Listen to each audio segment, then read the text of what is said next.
A.A.G. News.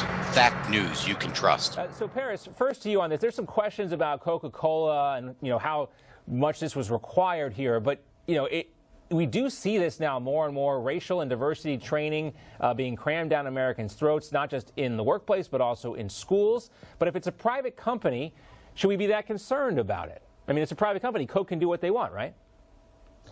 Private companies can do what they want, but the other thing that we have to keep in mind is that there are a lot of government assistance programs and incentives that are happening across the country with the Biden administration that are incentivizing certain types of behaviors and trainings and things of that nature. We have to remember that this country is a great country. I believe in American exceptionalism. I do not believe this country is inherently racist. I don't believe that this country is inherently bad.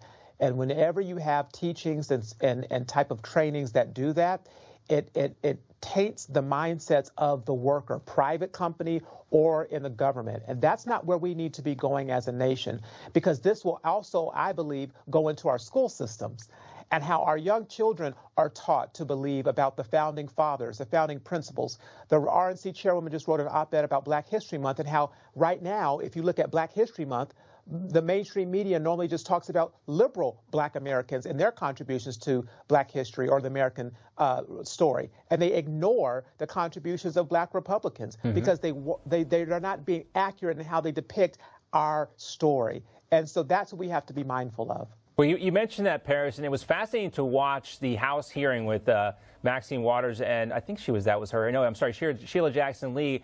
I was thinking about the other Robin Hood hearing from this week, but the Sheila Jackson Lee hearing on H.R. 40 this week, hearing the stories of Herschel Walker and Burgess Owens and Larry Elder getting to testify during Black History Month and talking about their perspective, much different, a lot of times than the kind of the monolithic myth that we hear so often from Democrats.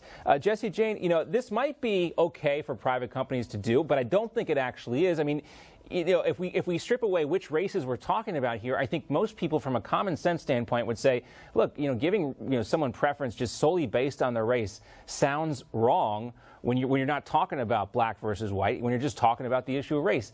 That is not something that I think a lot of Americans are comfortable with.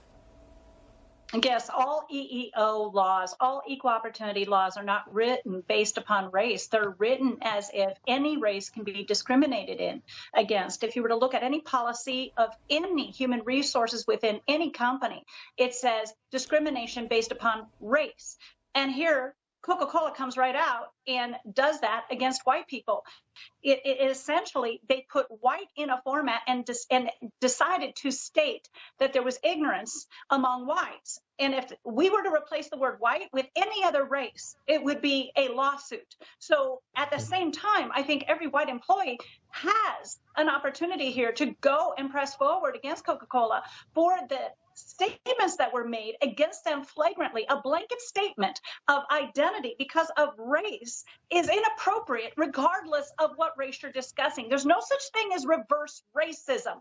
Racism is racism, regardless of any race that you are creating a hostile or intimidating work environment. And I would dare to say that if I were working for Coca-Cola right now, that would have created a very hostile and intimidating work environment for anybody who happened to be Caucasian.